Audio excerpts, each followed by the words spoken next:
Okay, so how'd you guys meet? Yeah. We have no. Brandon, how'd we one- meet? How'd y'all meet? We probably met freshman or sophomore year of high school. I don't remember much from that time. I mean, I was probably 14 or 15 when we met. Yeah. And then we dated in high school. Then we broke up in college and then got back together like 3 years ago or so.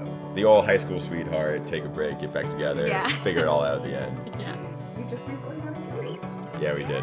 We did. Tell us. Show the bling. Worked hard for that. so- Yeah. Hello? Hi, this is Angie calling from Mayo Clinic. Am I speaking with Brandon?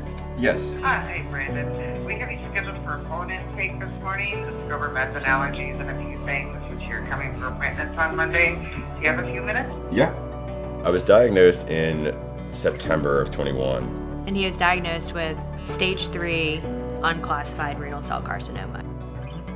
I feel like when you're young, you think of life in bands of like 10 years, 20 years, 30 years. You know, you say, I can do that in 5-10 years. You know, right now I'm just like grinding, like getting my feet under me in like a career and we're just starting out on like kind of the rest of life.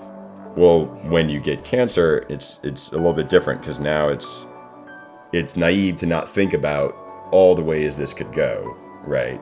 And so coming to terms with that, living with that every day and figuring out how to live life when that's the case has definitely been a struggle. And Starting a family. financial investments. We haven't gotten to that point yet. So all those big major decisions that kind of come at this age are definitely more difficult for sure.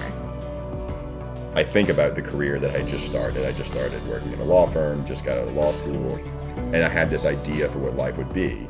And now you look at it and you say, well, I don't know what I want to do.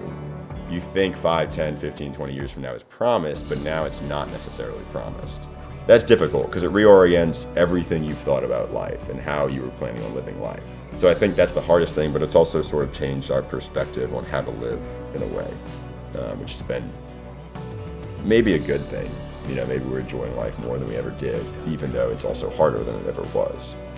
The time with Maggie is much sweeter than it was in the past because you take everything for granted. You know, you think, oh, like, we have 50 years no matter what, it'll be fine. And now it's like, okay, well, now we really got to enjoy all of our time because you don't know what's going to happen.